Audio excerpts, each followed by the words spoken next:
The 5 do's of a cleaning business. That's what we're going to talk about today. Hi there, I'm Angela Brown, and this is Ask a House Cleaner. This is a show where you get to ask a house cleaning question, and I get to help you find an answer. Now, today's show is brought to us by funnycleaningshirts.com. And right now, it's already Christmas time in the t-shirt business. What this means is if you're wearing a fun cleaning shirt that says something like, "I'm dreaming of a clean Christmas."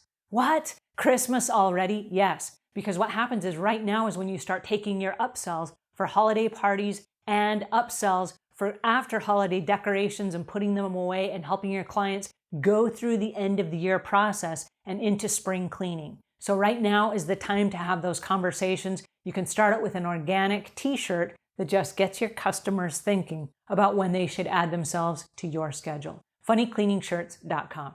All right, on to today's show. There are 5 things that I want you to do to be successful in the cleaning industry. The first one is I want you to pick the type of house that you're going to clean. So if it's going to be a high-rise apartment complex, let's work the whole entire complex and the complex right next to it. Instead of having random houses all over town, which involve a lot of commute time, dead time, unbillable hours, let's focus on one area and do all of the complexes in that area. That becomes your entire business for an entire person. As you scale your business, you can put a different type of person in a different type of house. If it's a different type of house you're going after, focus on that neighborhood. If they are homes in the $250,000 to $300,000 range, 3-bedroom homes maybe, focus on that. If they're huge mansions and you're only going to be able to do 1 or 2, focus on that. Okay, so pick the type of house you're going to be in and then master that market. That's something I do want you to do because it will help streamline your business. It will help streamline the bidding of your jobs. It will help streamline the type of clientele and the type of referrals you get. People have a tendency to refer people that are just like them. All right, the next thing that I want you to focus on, this is the next do on my list, is I do want you to get up every day and do something in the vein of learning your craft. So if you are in the cleaning business, I want you to focus every single day on learning something new about the cleaning industry, whether it's about pH balances, whether it's about cleaning surfaces, different types of surfaces, different types of chemicals for different types of surfaces, different types of cleaning equipment. Is one vacuum better than another? Is one mop better than another? Is one sponge better than another? Focus every single day on learning something new about your industry. All right, the next thing that I want you to do every day is I want you to learn something new about marketing. Whether or not you do your own marketing, whether you outsource it, whether you pay it to someone else, marketing for your business is never going to go away. And so the better you understand it, the better questions you can ask, and the better you can track the measurement of what you're doing and the results you're getting.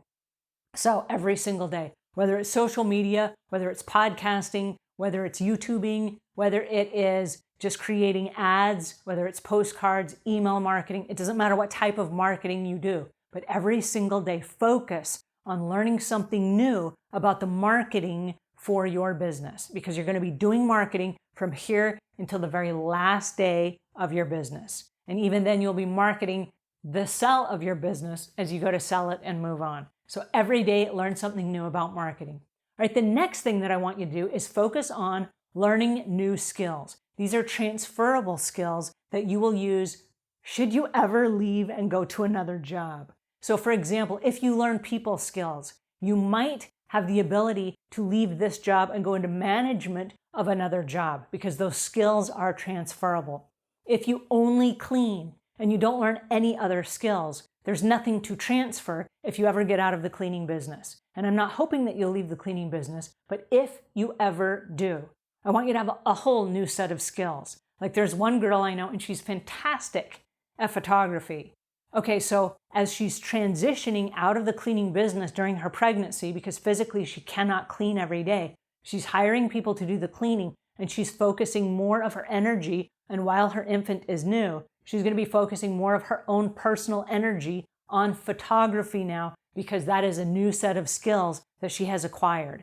Okay, it's also great for the house cleaning business because even though she still owns the house cleaning business, now she's able to take better photos, better before and after photos, do more with video. She's able to do more professional video shoots and more photography shoots to help for the marketing of her business. So there are skills that you can learn and use every single day, but I want you to focus every single day on developing those skills.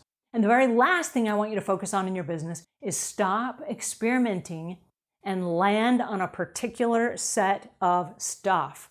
Set of stuff, meaning set of cleaning chemicals that you use for your cleaning caddy, set of cleaning caddies, set of mops and vacuums and all that stuff. There comes a time in your business when I want you to stop experimenting and just land on the products that you are on. Say, the products I have here do the job that I need to do. These are good enough, they work for me. Then you can start tracking those numbers. And only with tracking those numbers can you scale your business. And so as you go to grow your business, you need to know exactly what it's costing you per unit. And per unit meaning per ounce of cleaning chemical for the concentrate versus how much we're using in a house. So once you land on the chemicals and you land on the supplies, now you know how often you have to replace your vacuums because it's the same vacuum that you're using all of the time. It's the same mops, it's the same washable mop heads, it's the same microfiber cloths, whatever the chemicals and the solutions and the equipment are that you're using, you've landed on them and now you can track that as part of a business system. If you're constantly experimenting and trying new things and buying things and they never wear out, you never know how long they actually last, you never really keep track of how much of something you're using, you're going to spend all kinds of weird amounts of money and you're never really going to be able to scale that. Because as you bring new people in on your business, you're not really going to be able to track how much stuff you're using. So land on a particular set of stuff and then track that and measure the results and build that into the cost of doing business. All right, those are the things I want you to do in your business in order to be successful. Just a few things to throw out there, a few things to think about. If you found this helpful, please pass it on to a friend. If we've earned your subscription, please subscribe. And until we meet again, leave the world a cleaner place than when you found it.